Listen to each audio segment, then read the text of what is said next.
I mean, what's the worst that could happen?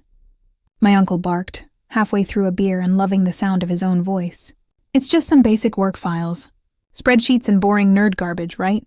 The whole table erupted in laughter, like hyenas nipping at a kill. My cousin Jason added, "Yeah, unless you're running a spy ring in Google Sheets." Even Aina, sweet, smiling Aina, chuckled behind her glass of wine. That one hurt a little. For years, she was the only one who tried to understand me. But lately, even she'd started joining in. Like my silence was a running family punchline. They didn't know they'd already made the biggest mistake of their privileged little lives. They thought they accessed simple spreadsheets. They triggered a federal alert. Let me take you back, because none of this started with Homeland Security pulling up to a suburban driveway. It started with years of silence, years of being overlooked, underestimated, labeled the quiet one. The guy who never brought a +1 to weddings, who always left early, who sat with the kids or the grandparents because he worked in tech, and apparently preferred screens to people. What I actually did never interested them. It didn't sparkle like Aina's modeling gigs or Jason's fake crypto hustle. It didn't brag like Uncle Rob's car dealership or Aunt Mel's weekly clean beauty pyramid pitch.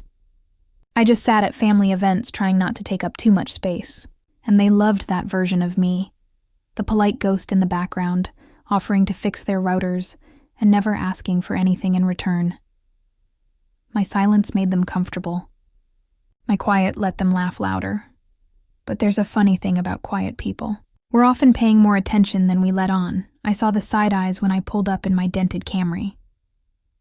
I clocked the whispered joke Count Jason made last Thanksgiving when I refused to say where I worked. Bet he's just an IT guy for some clinic website, he whispered to Aina, not knowing I was behind the fridge grabbing another can of sparkling water. Still, I never corrected him. I never corrected any of them, so when I arrived that day, the barbecue, the files, the folder, I didn't expect respect. I didn't expect curiosity or kindness, but I also didn't expect stupidity so bold it bordered on suicidal. They never asked what was on my laptop. They never asked why it was password locked 6 different ways and still had another layer in place. They just assumed. They assumed no one as forgettable as me could possibly carry information that mattered, that someone like me would never be trusted with state secrets, counter-intel access, or encrypted federal pathways, because to them, I was foil-wrapped potato salad and cable help. Someone to poke fun at because I never poked back. But that day, they stopped laughing. That day, their casual invasion of my basic work files turned the entire house into a digital crime scene. That day, the silence they loved so much became the sound that ruined them. And even Aina looked at me like I was someone she'd never really met. You want to know how we got there? How a family barbecue turned into a federal breach investigation? Let's rewind. Rewind the tape a bit, and you'll find me exactly where they liked me the most. Invisible, helpful, and unthreatening. That was my role in the family. Quiet, reliable, boring. I was the guy who showed up early to set up chairs and stayed late to stack plates. The one who remembered everyone's birthday, even if mine passed like it was just another Thursday.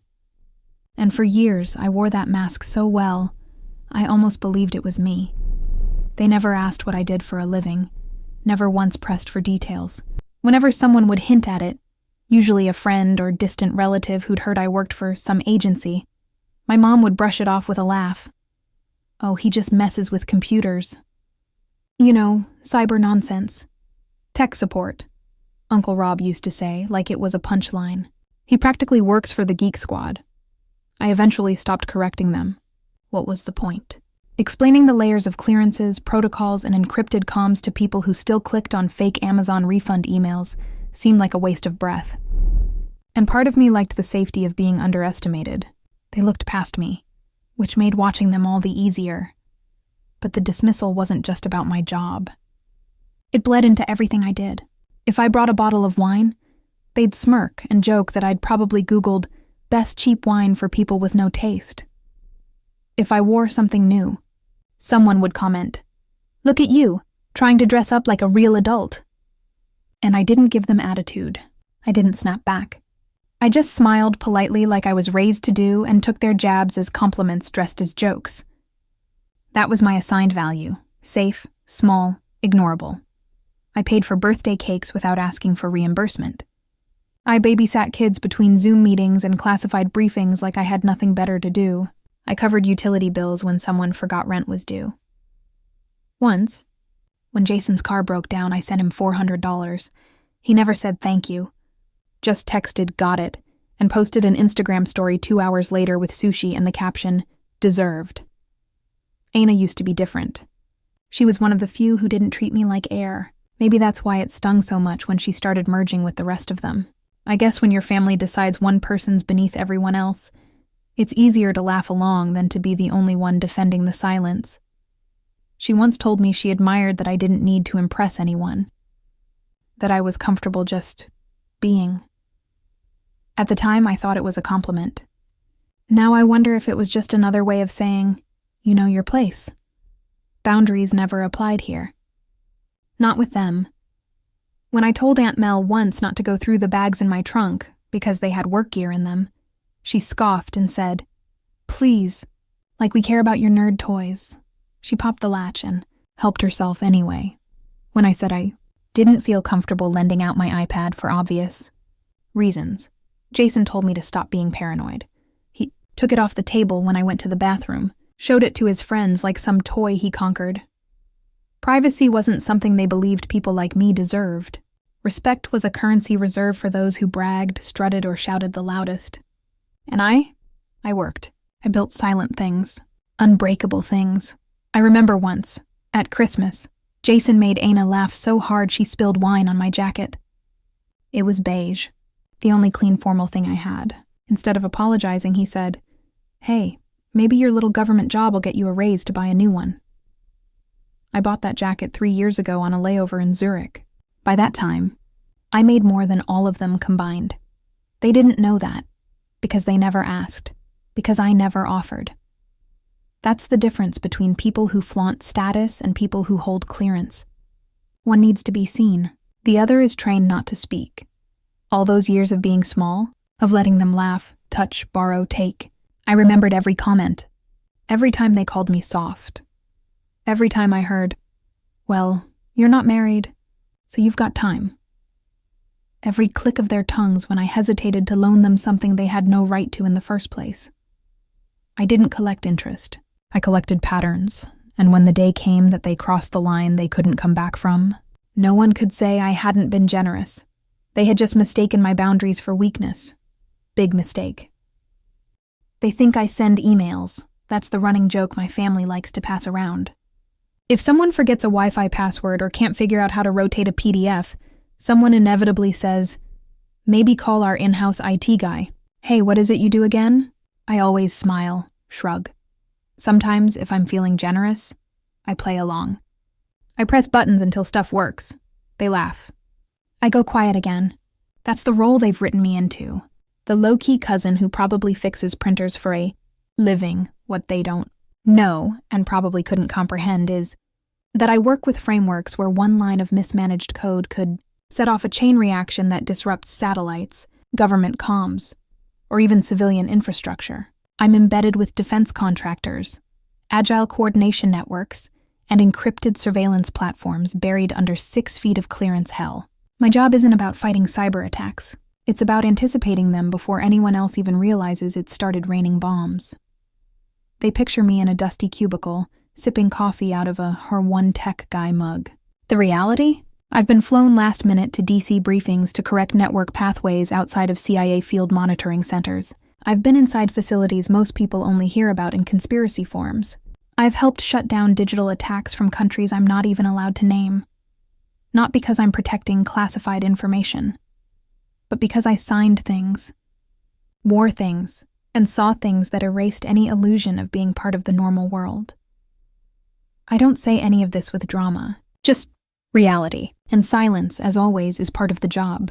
I don't talk about it because I'm not supposed to. It's not some comic book life. It's long nights, dry eyes, broken firewalls, trust issues, constant travel, and knowing that one mistake could cost lives. It's heavier than they'll ever imagine. But even if I could talk about it, I wouldn't. Because to them, it wouldn't matter. You have to understand. They measure success in aesthetic things. Flashy clothes, beach photos, loud stories, visible wins. I walk in wearing a plain tee and old sneakers, and I'm still figuring things out. Even when I drove there from a meeting with someone who reports directly to the Secretary of Defense. I once patched a data leak within 7 minutes of detection. It could have compromised over 11,000 encrypted files, some of which involved active field agents. After the patch, I was called into a high-level debrief where they used phrases like counter-espionage thresholds and layer breach artifacts. That same day, I got a text from Aina. Her cousin's wedding planner wanted to know if I'd be available to film something casual with my tech gear. That's the level I'm dealing with. Fortress-level security on one hand, and being asked to shoot TikToks on the other. They treat me like I'm broke, like I haven't figured out life. I make more in 6 months than most of them make in a year, and half of what I own can't even be listed on paper without requiring sign-offs. When I tried to answer honestly once, saying, I work on national security infrastructure, Jason laughed so hard he nearly spit out his drink. Is that like a resume way of saying you work for Geek Squad or something? I didn't even respond, because that's the thing about power. Real power doesn't talk. It doesn't argue to be respected. It waits. It listens. And when necessary, it acts. So when my files were accessed, and the tripwires I'd built were triggered, I didn't panic. I didn't shout or beg anyone to take it seriously. I had planned for this, because when you're surrounded by people who think you're nothing, you learn to build in silence. And one day, silence responds louder than anyone ever expects. It was one of those humid, overdressed afternoons where everyone pretends to like each other because there's grilled meat and 3 kinds of potato salad. My mother had organized it. A backyard catch-up before school started. Work got busy, and no one had time to pretend again until the holidays. I showed up late, as usual. Not to be dramatic, just to minimize the number of fake hugs and side eyes I'd have to endure. Aina greeted me at the gate with a soft smile and her usual, glad you made it. And honestly, that tiny kindness made it harder to see what was coming. About 20 minutes in, Uncle Rob called out, Hey, tech boy! Jason says our speaker's not connecting. Can you do your magic? I shrugged, nodded, and set my soda down. I pulled my laptop from my bag, carried it over to the long folding table stacked with crock pots and napkins printed with beer memes, and started syncing the Bluetooth system. It took maybe 5 minutes, too easy. I closed my laptop, tucked it beside my chair, and went to fix a plate. The music played. Everyone relaxed. Kids screamed over sugar. Adults drank like it was the only method left for surviving each other. I sat under the shade, enjoying the one consolation prize of these events: grilled pineapple and silence. About an hour in, nature called. The downstairs bathroom was occupied, so I went upstairs. Took maybe 8 minutes total. 8. When I came back, my chair looked wrong. Not wildly disturbed, not obviously tampered with, just off. My laptop bag was zipped differently. The strap was tucked inside when I always left it out. Small things, quiet details. But I notice quiet things. It's how I've survived. I froze. My eyes flashed across the backyard. Jason laughing over cornhole, Aina helping serve more lemonade, Aunt Mel scrolling through her phone like everything was fine. No one looked guilty. No one looked different, which made me even more suspicious. I walked to the bag, unzipped it, and checked. My laptop was there, still warm, but I knew. I knew it had been moved, and not just moved, used. I tapped the trackpad. My secure environment was still active. No logouts, no system shutdown, but something had been opened. Recent files showed a folder I'd buried under 6 layers of misdirection. Work backup, basic.zip. The name might seem harmless to anyone else, but to me, it screamed loud as sirens.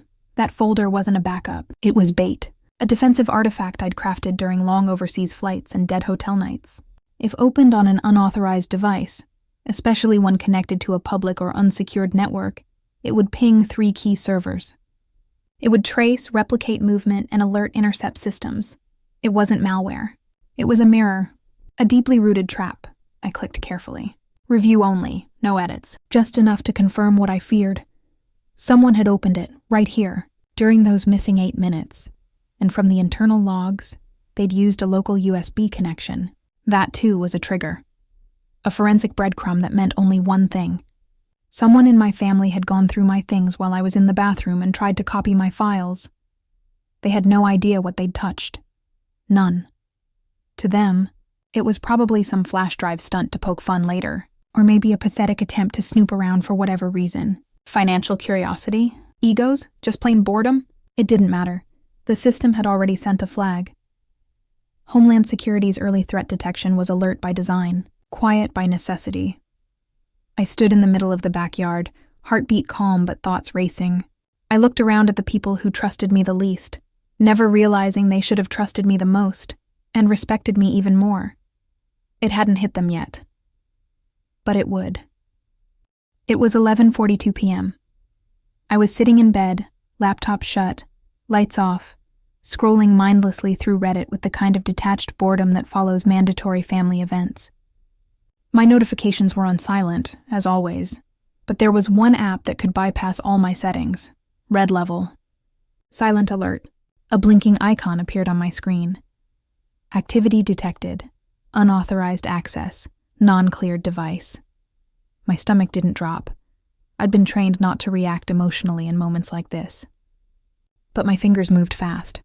I opened the protocol dashboard, ran the snapshot logs, and then just sat there. Not surprised, not confused, just cold. Disappointed. They really did it. Someone had plugged a flash drive into my device, copied work backup, basic zip, onto what the tracking identified as a custom-built, non-clearance, unshielded personal system running Windows 10. I read the location ping and almost laughed out loud. It was Jason. His machine had connected to a guest Wi-Fi node registered to his IP address, a gaming laptop. No virtual shielding, no encrypted sandbox, no VPN trick masking his trail. Like a toddler wandering into a minefield, happily singing into the void. He thought 5 seconds of curiosity couldn't possibly do any damage. He had no idea what he'd just tripped. That folder wasn't some throwaway archive. It was a decoy module I had designed 3 years ago, during internal counterintelligence exercises. We called them passive offense routines. Packages that look like innocent backups, but once animated, mirror, trace, replicate, and report back silently. They didn't harm the device, at least not in the battery-burning overt virus kind of way, but they mapped movements, they logged attempts, they followed keystrokes long enough to analyze behavioral tics. They were, to put it simply, bait. With teeth. The folder Jason stuffed into his drive had already registered an unsecured environment. That triggered level 2 awareness. When he unzipped it, likely expecting spreadsheets or tax documents, the framework activated an outbound diagnostic tracker. Each port he clicked, each file he opened, sent microscopic handshakes to every embedded monitoring system installed in its shell. He wasn't just digging through my files, he'd pinged the wrong network. By 12:07 a.m., a report had already been generated through the quiet cloud node on my phone. It flagged a second concern. One of the back-end firewalls had intercepted a third-party forward attempt. Meaning Jason had not only opened the folder, he had likely tried to email or upload it. I couldn't see who he was sending it to, but it didn't matter. The second his device connected to the decoy, that folder stopped being a bit of family snooping. It became a federal concern. I leaned back against the wall, staring at the ceiling in the dark, listening to the throb of my pulse behind my ears, of all the files in all the worlds. Why that one? I wasn't angry yet, just still, very still. There's a moment, when enough dominoes fall in the wrong direction, where you stop panicking and start anticipating. I'd prepared for this. I created the file for this exact possibility, not from paranoia, but from pattern. My entire life had been a series of small invasions dressed up as family bonding. Can I just borrow your laptop for a sec? Do you have your password written down anywhere? Send me that doc you were working on. I want to read it. At some point, I stopped treating these as harmless quirks and started treating them as what they really were. Violations. Little boundary detonations that always ended with me cleaning up the mess. Not this time. I clicked through the final query. Escalation threshold. Level 3. Oversight engagement. Suggested translation. This was no longer something I could just monitor. It meant formal reports were auto-dispatched to security entities above my department's grade. It meant it was now out of my hands. When I closed the laptop, my hands weren't shaking. They were calm, settled, but more importantly, they were off the wheel now. Jason had taken it from prevention into protocol, and I knew him well enough to guess his playbook. Play dumb, make jokes, shrug it off. He'd probably send some text like, "You had weird stuff on your files, LL. Friendly prank?" He had no idea the iceberg wasn't in the file. It was beneath him, and moving fast. I might wear hoodies and avoid eye contact at family dinners, but in the rooms I actually exist in, words like unauthorized access, digital intrusion, and data spoofing don't end in apologies. They end in investigations. The trap was built. The motion had begun, and there was no way in hell his mistake was staying in the family. I hadn't even brought my primary device to the barbecue. That's what still blows my mind. That laptop, the one Jason messed with, was a decoy. A sandbox unit I use for casual builds, training scripts, practice environments. I never take mission-bound materials near civilians. Not out of fear, out of foresight. I've worked with too many intelligence ghosts to ever assume safety just because someone shares your last name. They didn't even access the real machine. But even the decoys have teeth. Everything I carry, even recreationally, is laced with security redundancies. Because in my world, you don't wait for the breach to happen. You build with the assumption that one day, someone will poke the wrong file, click the wrong port, or get too curious during family dinner while you're upstairs using the bathroom. At 3:17 a.m., hours after Jason copied and opened the decoy file, 3 internal nodes flagged the incident above mid-tier classification. One server, hosted out of Fort Meade, initiated an alert protocol called Silent Sweep. That sweep doesn't make noise. It doesn't knock on doors. It listens. It compiles. It scales background data into threat categories using a weighted scoring system based on origin, method of access, and exposure potential. Jason's score? Elevated, accessed from a non-cleared vulnerable home server. Forward flag to an external address that bounced through commercial proxy hops in Eastern Europe. Trigger level, breach risk, minor to moderate. Now for someone like me, minor means survivable. It doesn't get you on stage. But it does light up enough boards that someone has to decide how close we came and what the fallout should look like. At precisely 8:04 a.m., my phone rang. I knew the number, but not the voice. That's how oversight calls go. Rotating lines. Authorized phrases. Minimal speech. We've registered the ping divergence. Secondary tripwires confirmed. Standby for escalation. Classification? I asked, brushing sleep from my eyes and reaching for my internal log device. Level 3. Oversight is activating. Sit tight. Click. That was it. No drama. No code red. No scrambling through documents or switching SIM cards. Because again, I'd planned for this. I'd lived inside the possibility of family becoming liability for longer than I care to admit. The irony is, the laptop Jason rifled through was intentionally stupid. That's how I built it. No encrypted VPN tunnels, no air-gap sinks, just common ports, sandbox files, cloned directory pings, the kind of architecture that lets an attacker feel smart, feel like they broke into something real. But the real machines? The real systems? They don't even look like computers. What my cousin duplicated was a shell of a shell, a mask made to crumble. Not because I underestimated someone, but because I overestimated how long it would take for one of them to betray my privacy. Turns out, not very long. And here's what almost makes me laugh. They still had no idea what they triggered. Jason might have gone to bed thinking he got lucky, thinking he'd snooped through something mildly interesting, probably planning to joke about it in a group chat. Dude, our cousin's browser history is wild. Or, I think he's hiding startup ideas or crypto plans. Maybe he thought he'd sell something. Maybe he just wanted attention. Didn't matter. By breakfast, it wasn't my problem anymore. It was oversights. They work in multi-layered isolation rooms with sealed comm lines and rotating clearance decks. When they activate, it's not for family drama. It's for flags that light up patterns. High potential intrusions. Possible upstream sabotage moves masked as harmless pokes from the inside. But what really nailed my cousin wasn't what he accessed. It was that he tried to forward it.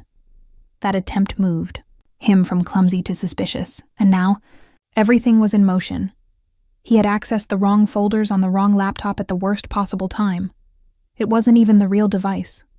And somehow, he'd still managed to walk straight into a digital war room. A war he wasn't invited to. A war he just made personal. I showed up at breakfast like nothing happened. Same seat at the table. Same plain black hoodie. Same paper plate of pancakes and overcooked bacon. The sun was out. The lemonade was already poured. And Uncle Rob was barking again about something political like he had a direct line to the Pentagon. Nobody looked worried. Not a single head turned when I walked in. You'd think this was just any morning after a casual family gathering. But I already knew. The report had been escalated.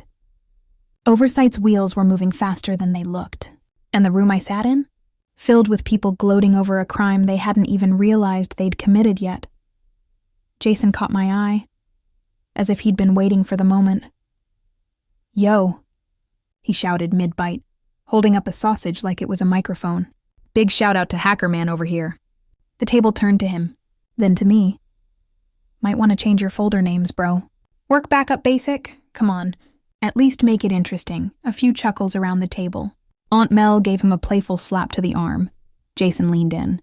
"You got some weird government stuff in there, man. Like slides and diagrams and crazy acronyms. I tried Googling some of it. One of the docs didn't even pull results." Another round of laughter. At my expense, of course. Aina looked uncomfortable. She wasn't laughing. She stared into her coffee, like she knew something felt off but didn't want to be the one to say it. And I just chewed my food, nodded once, didn't flinch, because I wasn't scrambling. I wasn't panicking. I was waiting. Jason smirked across the table, oblivious. I forwarded some of it to Matt and Trevor to see if they could figure it out. Probably some secret crypto plan or deep state stuff, right? He laughed alone this time. No one joined in, not even Uncle Rob, who was too busy checking his phone. I locked eyes with Jason for just 1 second, long enough to watch his confidence flicker just slightly. Behind the jokes, he didn't look like someone in control. He looked like someone desperate to make whatever he did sound fine. I didn't say a word. Because what was there to say? They still thought this was a game. They thought the bait was the treasure. That some goofy borrowed slides with government branding meant they had intel worth bragging about. What they didn't know is that most interesting corporate-looking slides were empty shells. Disinformation placed strategically into decoys to sniff out access points and behavior patterns. They had stumbled into something they couldn't even spell correctly. Jason thought he was flexing. But all I saw was an unknowing subject wrapped in layers of federal scrutiny. I glanced down at my phone. One new notification from my secure service line, a timestamp. The real tracking had just begun. They wanted to know more about the forward addresses. Good. Let them track everything. Let them peel back every digital move Jason made last night. I looked around the table again. These people, they still thought nothing had changed. But the shift had already happened. They were laughing inside a storm they couldn't see. And soon, they'd hear the thunder. It started with the sound of gravel crunching under slow, heavy tires. Jason was halfway through his second round of telling everyone how he cracked the codes in my files, egged on by laughter and some leftover sangria, when his voice trailed off mid-sentence. Heads turned one by one toward the patio windows. The familiar, casual babble of family brunch snapped into pure silence. 3 matte black SUVs pulled into the driveway. No logos, no plates anyone recognized. They moved like shadows, slow, deliberate, and final. Aunt Mel stood up, squinting. "Who's that? Anyone expecting—" Before she could finish, the driver's doors opened in eerie sync. Men and women in tactical black stepped out, all of them wearing jackets with small silver stitching on the chest. Department of Homeland Security. One of the lead agents adjusted his earpiece as another pulled something out of an evidence sleeve. Jason muttered, "Is this a prank?" I stood up calmly. No sudden movement. No drama. The lead agent walked directly toward me and stopped only a foot away from my chair. "We've confirmed the signal ping originated here. You're listed as the Tier 1 flag account holder? I nodded once. Confirmed. Are they all inside? Still on premises. He turned, lifted his palm, and gestured once. The rest of the agents moved in. The laughter, the sarcastic jokes, the prove-it attitude, all of it vanished. My mom stood near the hallway, lips parted, eyes tight with worry. What is going on? Who are these people? Before anyone could answer, one of the agents read aloud. Per Directive 4C, Section 11, this property is now part of a classified breach assessment. We're initiating full digital isolation and device collection protocol. Aunt Mel gasped. Jason started laughing like a confused stand-up comic stuttering through a failed set. Hold on, wait. You're seriously DHS? Like, Homeland? An agent ignored him and walked directly into the living room, holding a portable scanner.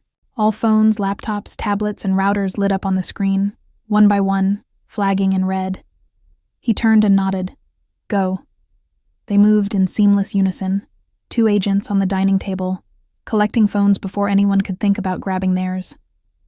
Another team detached the house router, while a 4th began reading information from portable hard drives and flash sticks extracted from the home office. Jason finally stood up. Okay, seriously, stop. This is crazy. You can't just take our stuff. The lead agent looked him straight in the eyes. Per federal statute, once unauthorized access to a classified bait file is traced to a civilian device, all hardware connected to that access point becomes subject to seizure. I didn't know what it was, Jason cried, turning to me. Tell them. You know I wasn't doing anything bad. I said nothing. I didn't need to say anything. The room didn't look at me with sarcasm anymore.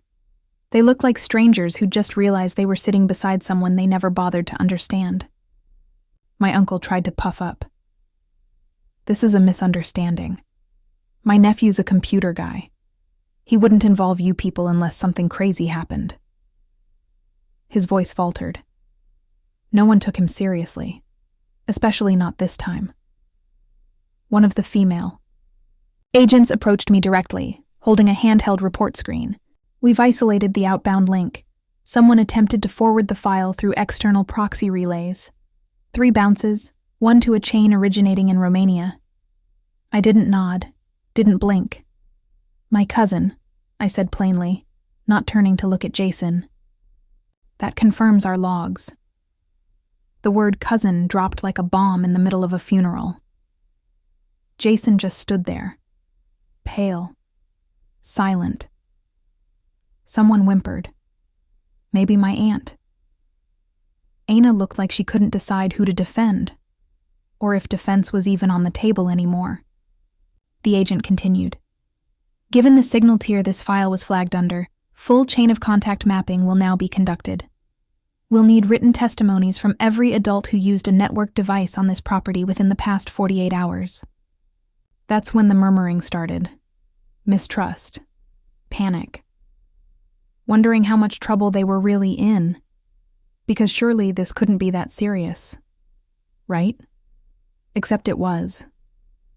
Because breach protocol doesn't care about intent. It calculates only exposure, probability, and consequence. Jason tried one more time, softer. You knew I was just messing around. This isn't... we're freaking family. Family. The word used to mean something. Used to feel like a connection, heavy with belonging. But right then, it sounded like an excuse for violation. I looked him in the eyes, and for once, he didn't see the version of me they all joked about. He saw the person behind the silence. The one who'd watched every slight, remembered every forced grin, and built a minefield beneath their arrogance. I took a sip of water, voice low. You opened a box you were never meant to touch. And just like that, it was too late. The shouting started fast. What the hell is this? Uncle Rob roared, flailing his arms like volume could fix jurisdiction. Who brought this on us? Who called these people? Aunt Mel was clutching her phone like she might pass out. My mother was near tears, repeating, "There has to be a misunderstanding," like it was a prayer. And Jason? Jason had gone pale, fully pale. The bro swagger disappeared. Suddenly he was just a kid in an adult body, looking for someone to pull the fire alarm and make it all stop. I stood by the counter, arms crossed, still silent.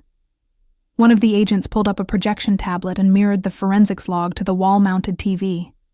Because now it wasn't about explanation. It was evidence. Even the wallpaper looked guilty, cloaked in lines of metadata and red outline timestamps. "Here," the agent said, gesturing. "The track route protocol scans file movement. As you can see, the file workbackup-basic.zip was extracted from the host device at 2:41 p.m. using a personal USB. He paused, pointed again. Then it was transferred to this IP address, consistent with Mr.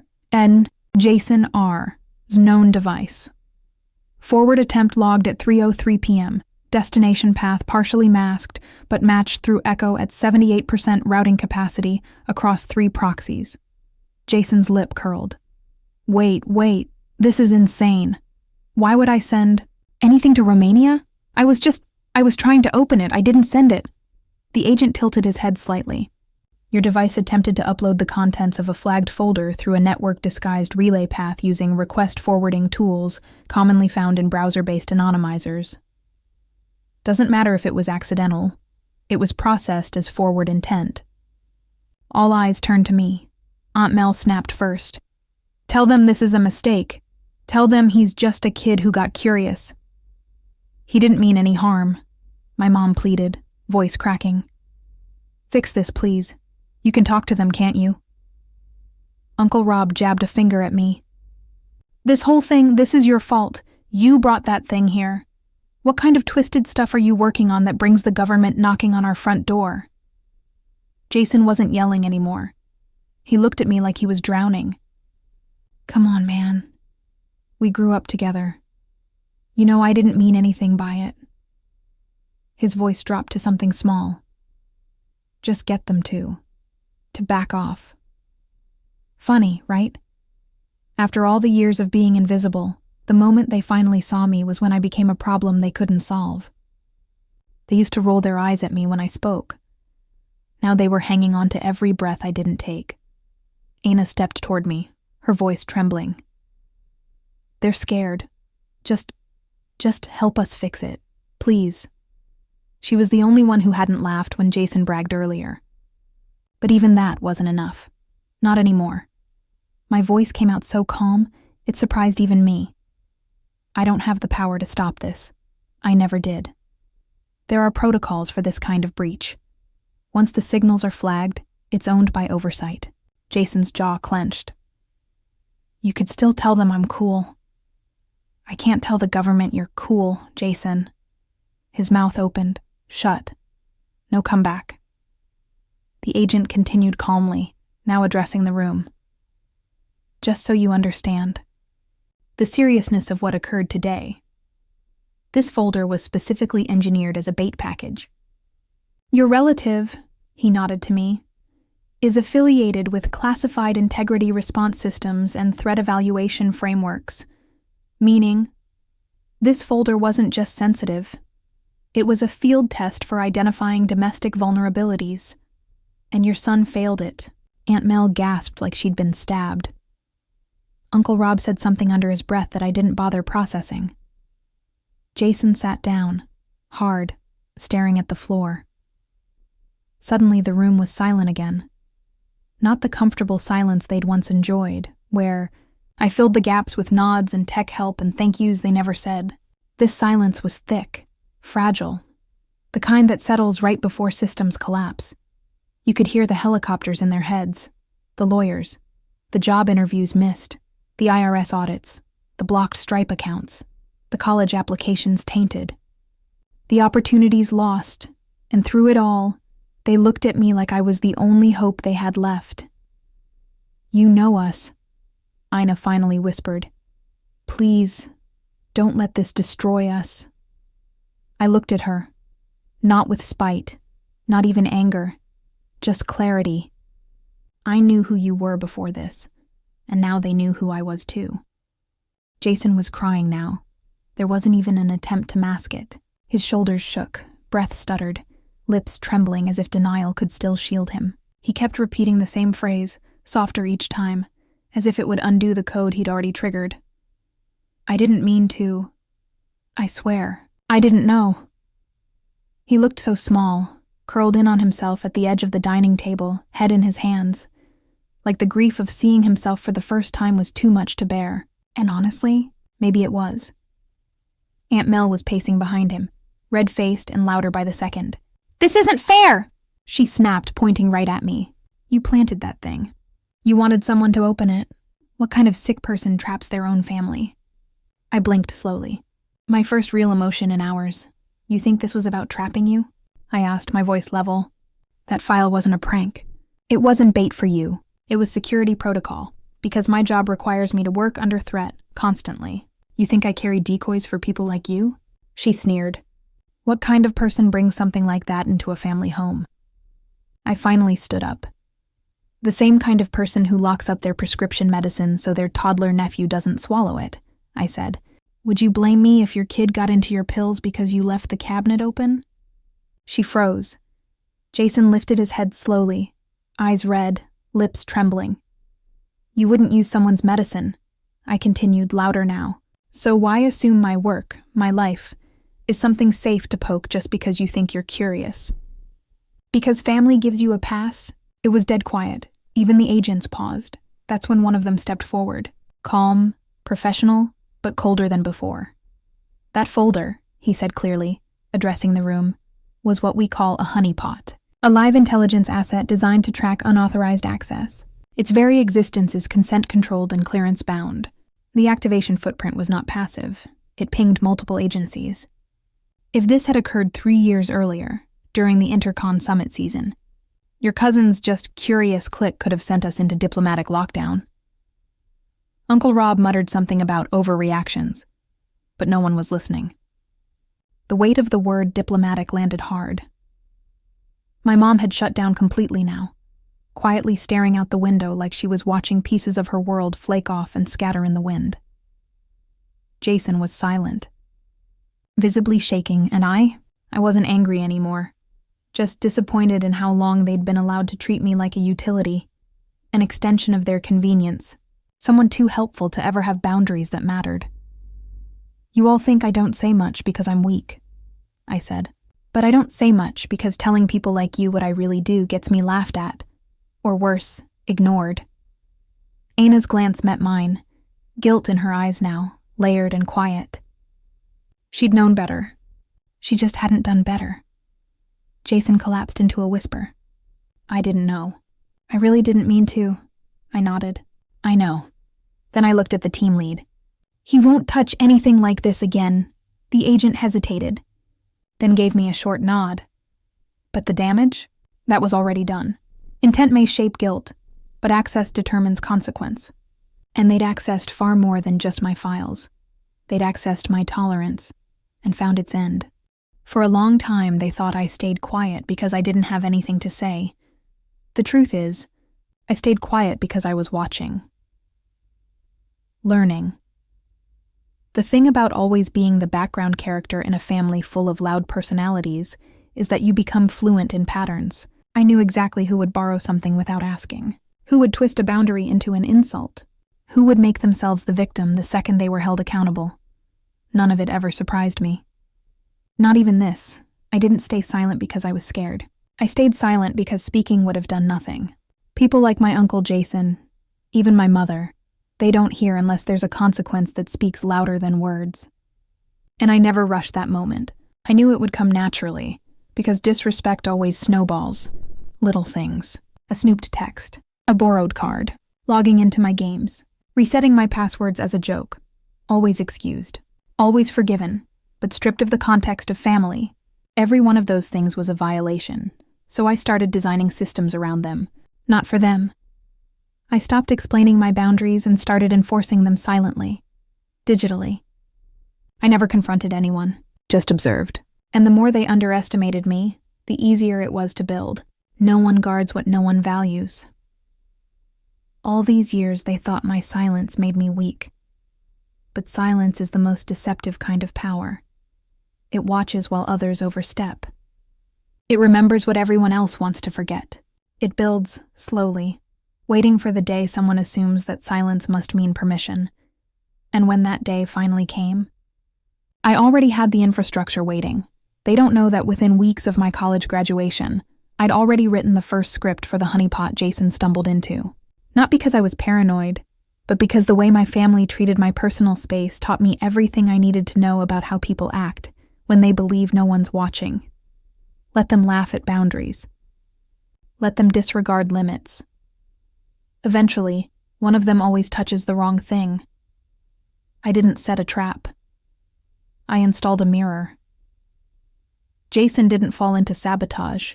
He revealed himself through carelessness, arrogance, and entitlement that had gone unchecked for too long. That's the thing about people like him. They always think they're the hero until you stop playing the extra in their story. Then suddenly, they're exposed. I stayed quiet all these years because confrontation would have changed nothing. Preparation did. In the end, I didn't destroy anything. I just let their choices echo. It didn't happen all at once. That's the thing about federal investigations. There aren't big headlines or handcuffs at the front door. No fireworks, just quiet instability that spreads like rot beneath a floorboard. A week after the vans rolled out and the agents packed up the last confiscated hard drive, the calls started. From offices, from schools, from accounts that suddenly couldn't log in. Jason's employer flagged unusual network activity from his personal laptop. He was asked to take a voluntary leave, while the IT security team sorted through their audit flags. According to Ana, one of his clients pulled out. 2 others ghosted him completely.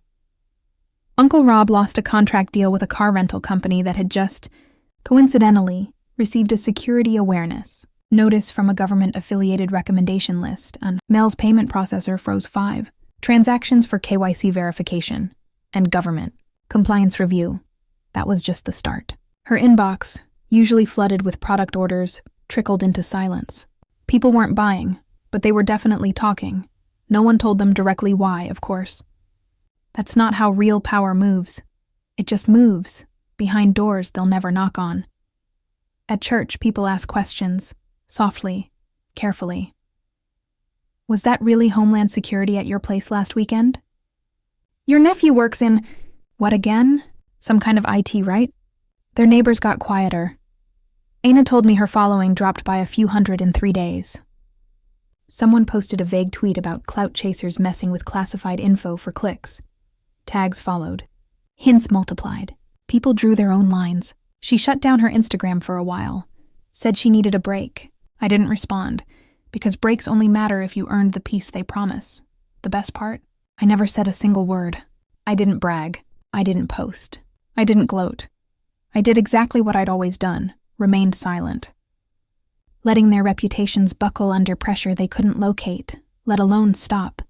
And I could hear it, all the scrambling behind the scenes. Fix this. Call someone. He must know someone who can stop this. But that's not how this works. This kind of damage doesn't come from rage. It comes from procedure. There were no revenge plots, only protocol. Everything after that brunch flowed from a chain of consequences they set in motion. The agency didn't need my permission to act. Once a flagged file crossed unsecured lines, the floodgates opened. Investigations were logged, behavior scrutinized, affiliations noted. Now Jason's resume would raise questions. In every background check, Aunt Mel's merchant ID would be singled out for higher fraud detection screening. Uncle Rob learned what happens when his business is trusted. Credit line is quietly downgraded. To them, it looked like bad luck, misfortune, a string of unrelated inconveniences. But to those who live in my world, it was coordinated containment, the kind that protects things significantly more important than their feelings. They called me invisible for years. But now, every room they walked into flickered subtly under the weight of my name, traced through redacted lines and digital shadows, embedded in systems they mocked without ever understanding. For so long, all I wanted was peace, but they made that impossible. Now they have it. The quiet they once mistook for weakness became the noise that swallowed everything they built. And the guy they underestimated? He never raised his voice. People always assume what scares me most is the data. The files, the systems, the breaches, the kind of things that trigger alerts at 3 a.m. and bring federal vans to quiet suburbs. But it's never been about the codes. Codes can be rebuilt. Clearance can be reissued. Firewalls can be patched. What really scared me was the casual arrogance. The way someone can look you in the eye, make you feel irrelevant, and still feel entitled to every piece of you. Access to your devices, your time, your work, your silence. Jason didn't terrify me because he copied a folder. He terrified me because he never once thought he shouldn't. That's the kind of betrayal people miss. The slow, quiet kind, covered in jokes and shrugged boundaries. The kind that makes your space theirs, your privacy their curiosity. The kind you don't report in lines of code or threat models.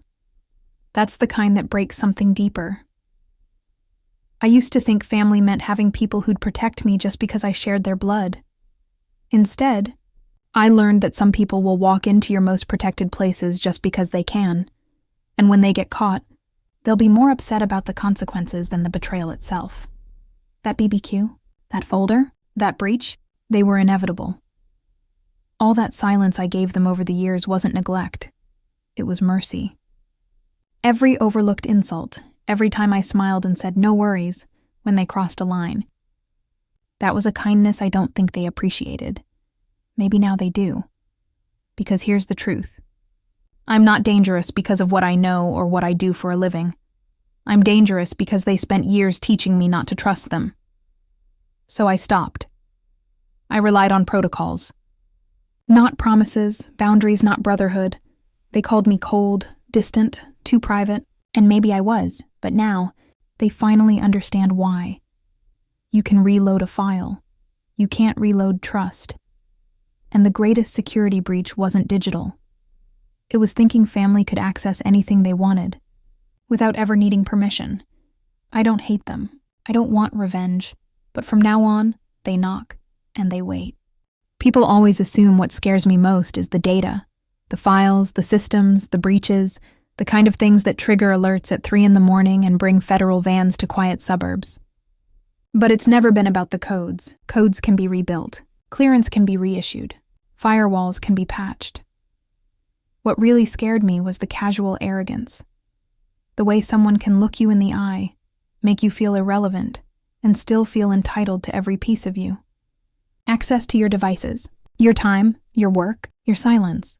Jason didn't terrify me because he copied a folder. He terrified me because he never once thought he shouldn't. That's the kind of betrayal people miss.